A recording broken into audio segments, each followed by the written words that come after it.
What's up, Aries Collective? Thank you for joining me for your January monthly zodiac reading. If this is your first time joining me, my name is Keita. If you are one of my day ones, welcome back. If you have not checked out the other videos that I've done for this year, and this is your first one, Happy New Year. I'm actually doing a special reading for you guys because I found a spread on Pinterest, a New Year spread, and I did it for myself, and it was very insightful. I feel like I'm better equipped to navigate through 2024 as a result of the messages that came through for me, and so I'm going to be doing the same for you all. So hang tight. I'm not really used to doing readings for the collective from a established spread, and so this will be new for me because I do them for myself, but I kind of just go for what I know when I do collective readings. So I'm gonna try something new with y'all. And with this spread, the first message coming out is an opening message. So something you're definitely needing to be mindful of as we have stepped into this new calendar year, and that is that you have to be a giver and a receiver to experience the full abundance of life. So Aries, what that's saying is take time to assess where you've been giving but not receiving. What situations have not been reciprocal for you, or where you've been receiving but not giving, because it's time out for investing in situations that are draining. It's time out for being the one who's doing the draining.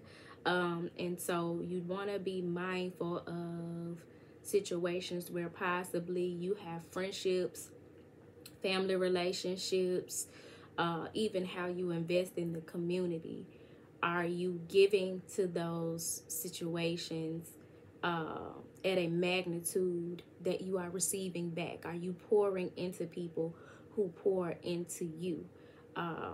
That's important, you know what I'm saying? Because what will happen is when you don't take time to do this kind of intentional assessment or reflection and govern yourself accordingly, because there's some action that comes along with this, is that especially as an empath, you find yourself drained. You find yourself with your cup running on empty, or you're running on fumes because you pour into people who don't pour into you. I thank God for the people who have poured into me in this season, but to be honest, they are not the people whom over time I've poured so much into.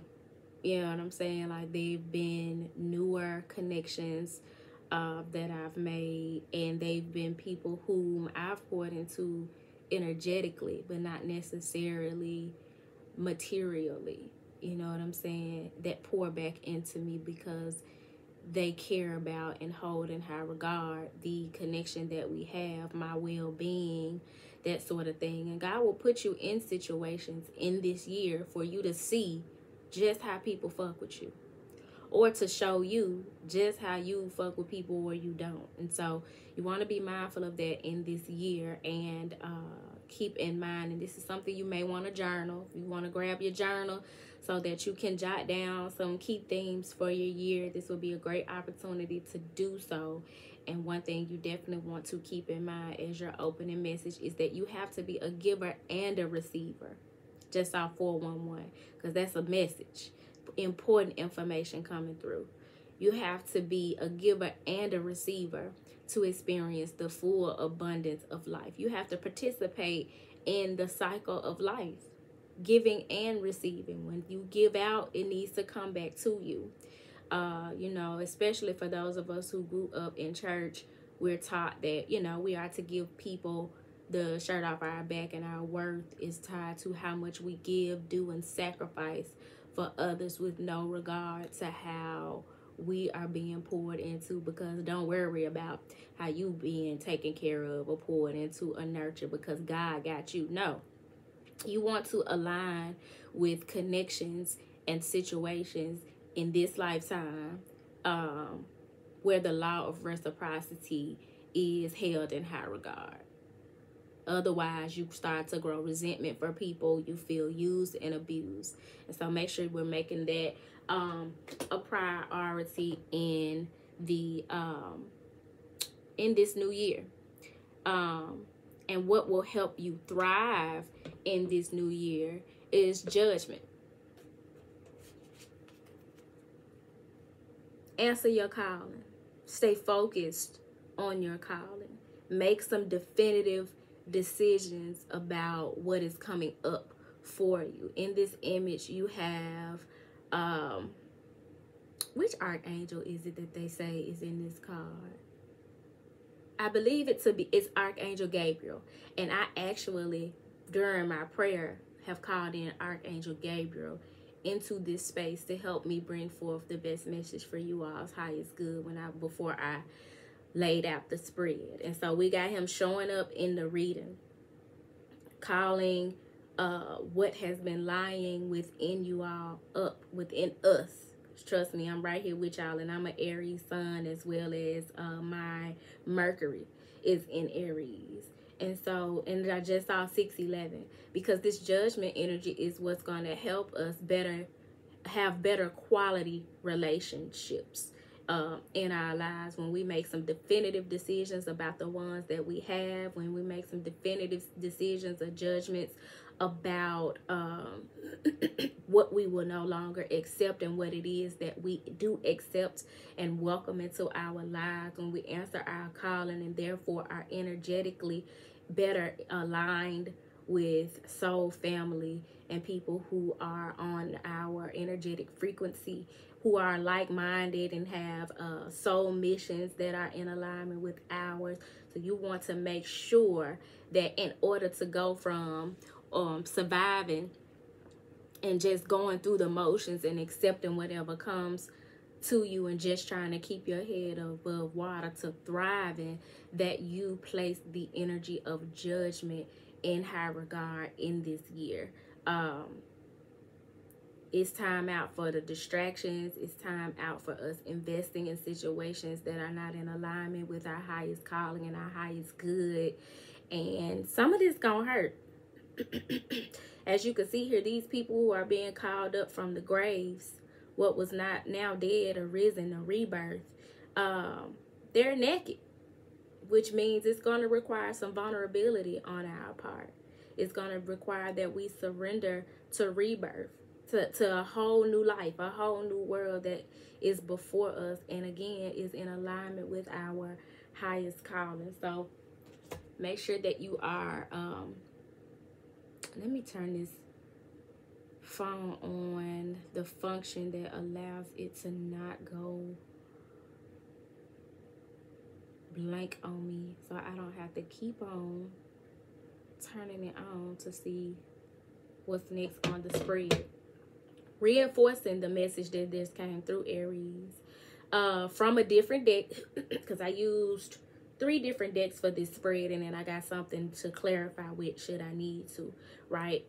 But this message is very clear cut, because the action that you're needing to take really does coincide with the energy that's going to help you thrive, and that's to detox your friendships, which is something that has really been coming through for me here lately.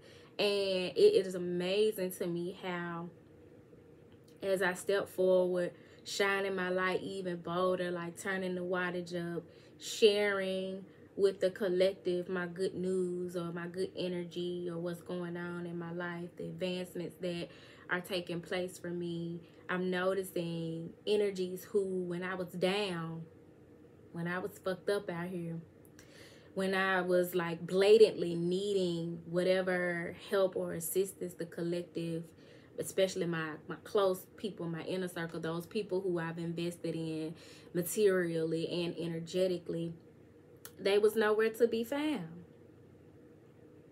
Fully aware of what I got going on, but nowhere to be found. But as soon as it looked like I'm back on the up and up, every last one of them was on my line in some capacity. And it shows you, like I said with that first card, with the opening message, how if God will put you in situations where you're able to harness your witness consciousness and sit back and be an observer, just our 1010, and really come to fully understand and own and accept where you need to close some doors, or where you need to fall back and demote, or where you need to just switch up how you show up in people's lives as a result of how they show up in yours, and detox your friendships. Because a lot of times the thing that is keeping us from the storehouse of abundance and blessings that God has in store for us is those energetic connections that we have with us. I like to tell people all the time of how when it comes to karma, if you're connected with low vibrational people, inconsistent people, people with fragmented souls who are all over the place, who have not answered their calling, that's not passing any judgment on them, but for the sake of protecting your energy and embodying self-love, you have to just start 1111, and in order to move forward into the portal of elevation and ascension that is before you, to open gateways for you, when they have that type of karma and you attach to them, you're going to suffer the consequence or the reward depending on whatever their energy is. So it behooves us to be mindful of who we are connected to. You know what I'm saying? Because if you connected to people that's winning, when they win, that's gonna trickle down to you in some kind of way, even if it's just being privy to their high vibrational energy.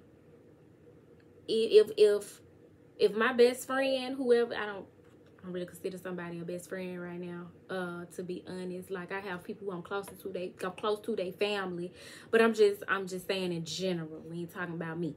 But if your best friend, if the person you closest to, connected to energetically or what have you, wins a luxury car, at some point you get to ride in that luxury car, right? Or you get to pull up with the person in the luxury car. If they get a nice house, you get to, enjoy the benefit of that nice house at some point.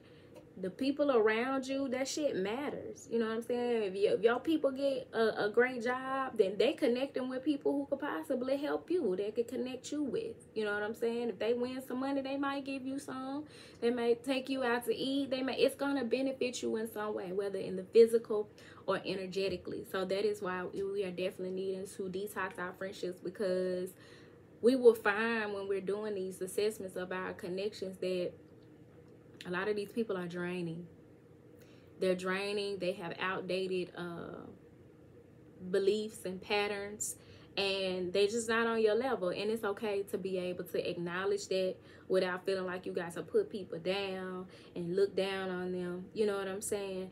There are those who, they know that about themselves too, and they want to elevate. They want to grow, and they will show up for you. And they will show up for the learning. They will show up for the lessons. They won't be in their ego that they take offense to owning themselves where they are in life. And instead, they take accountability for where they want to be. They see you as a valuable resource and connection, and they govern themselves accordingly by feeding into your connection, investing in your connection as a student, the same way they would like investment from you as a teacher.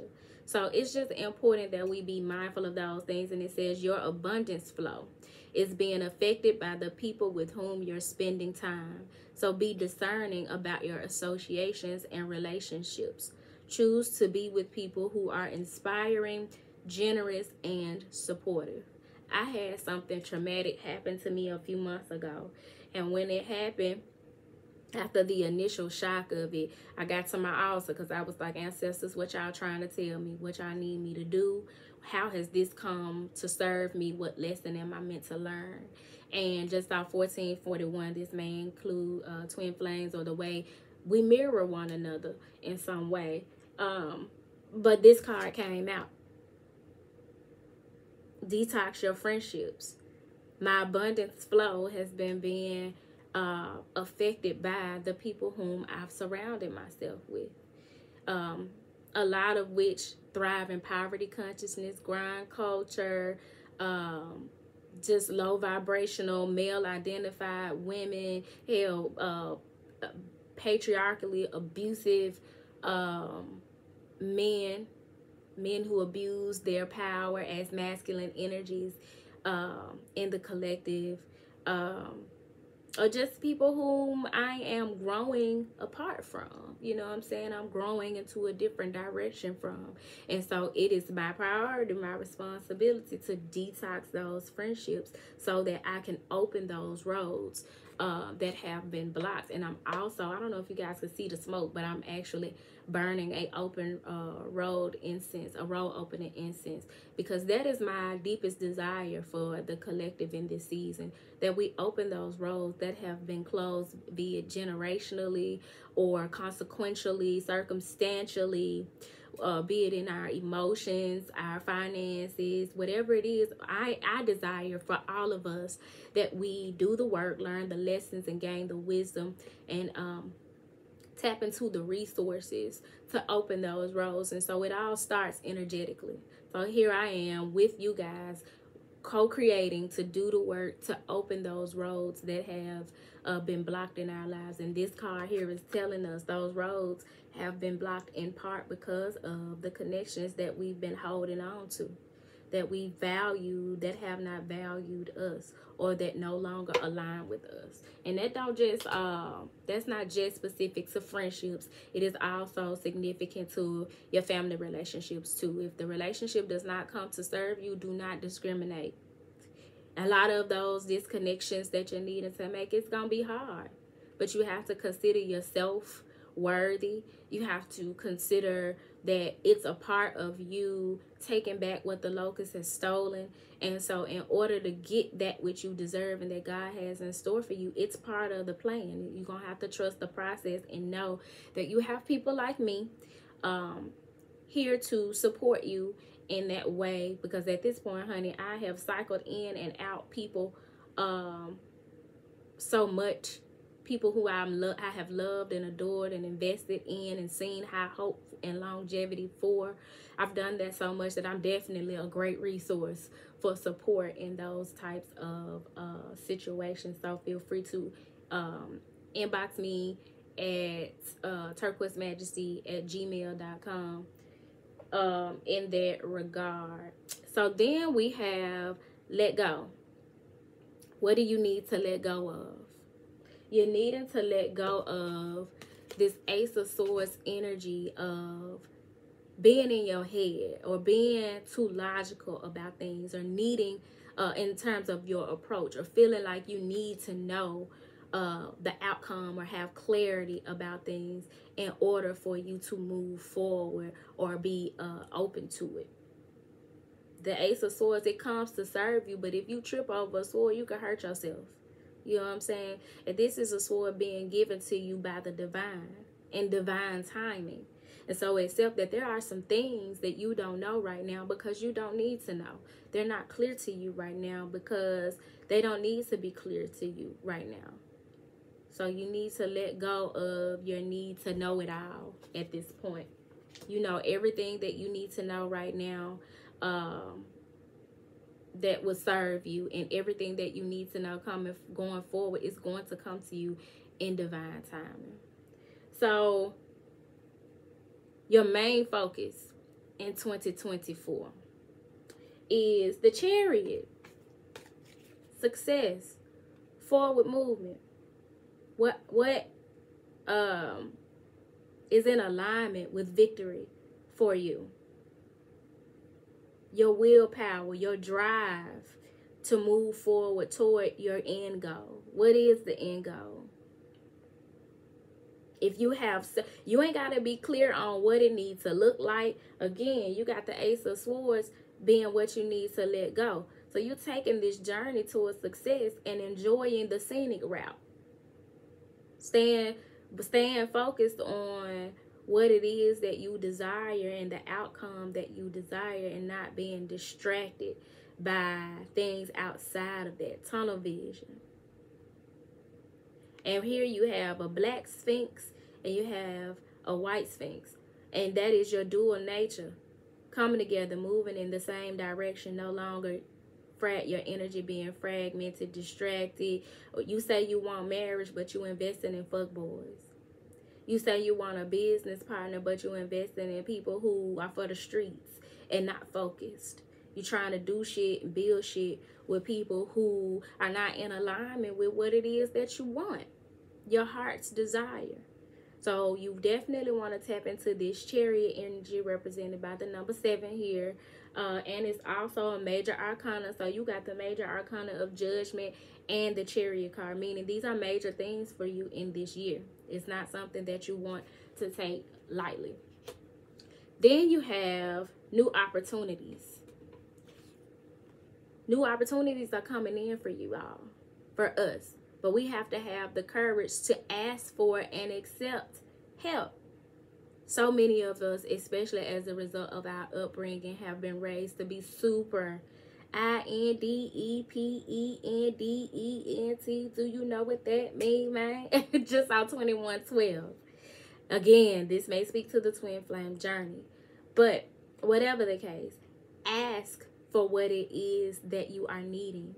And when people offer you help, accept it. I have needed the help of the collective. I have needed the help of my community, my friends, my people. You know what I'm saying? And one thing that like I said in one of the readings for this year, I think it might have been Soul Food Sundays, I'm not sure. But one of the things that I learned in 2023 that was a priority for me, or is a priority for me in relationships, is I need to feel safe to ask you for something. I need to feel safe to accept your help, which means you have to have cultivated the type of connection with me that I know that when you are offering me help, it's coming from a good place, and that you have pure intention, that you really have my best wishes or my best good, my highest good in mind.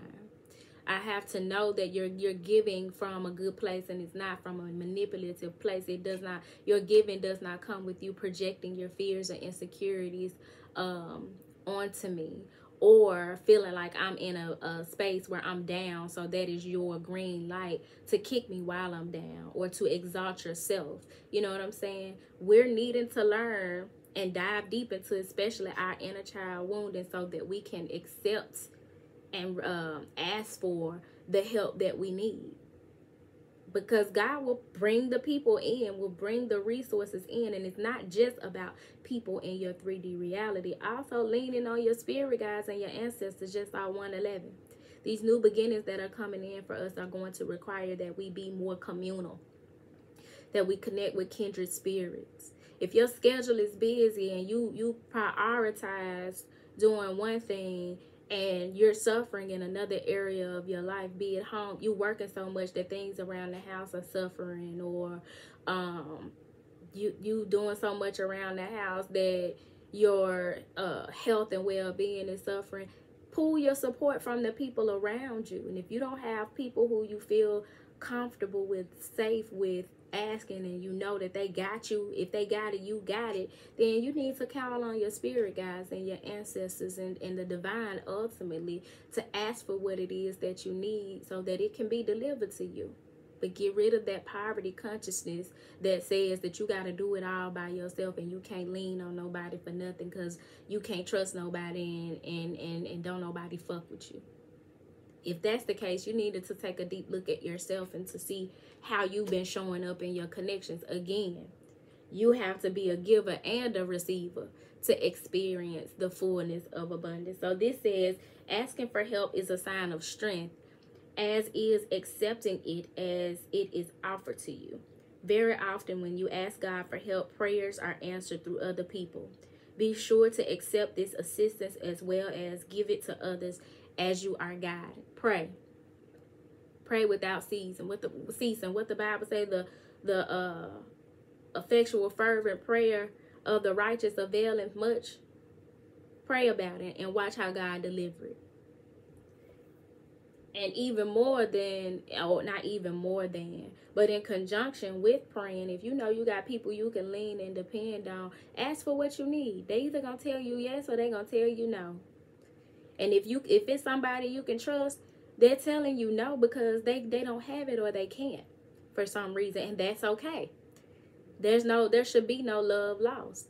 That's not the person you're meant to get that assistance from in that situation. Next we have the part of yourself that needs to be acknowledged. And what's coming up, and I know I'm guilty. I know I'm not guilty because it's low vibrational, but I need to work on this area. Like that page of Wands, spontaneity and spunk. That inspiration to go out and explore. I need more of this in my life. As a result of my financial standing in 2023, that's something I really did not do. And something that I'm going to do a better job of in 2024. Tapping into my page of Wands energy. Passionately exploring and being open to new experiences. And just going out exploring not just the world, but even my local surroundings. New subject matters. Getting excited and inspired to do new things and just explore my creativity in new ways. A childlike exploration of fun and happiness and passion. That is what I am personally looking to do in this chapter, but it's also for the collective Aries, a part of us that we're needing to tap into. We're fire signs. We need to get back to our innate nature to be fiery, to be passionate, to initiate shit, to get shit going, to be creative, and to be sexual and sensual.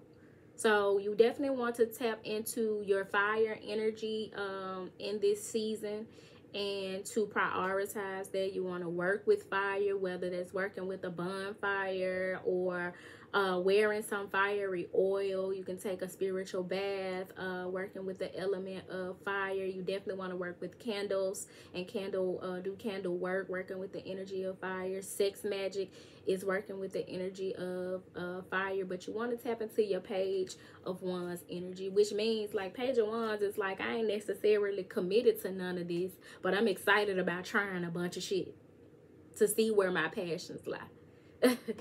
Just saw 2727, which may be significant to some of you.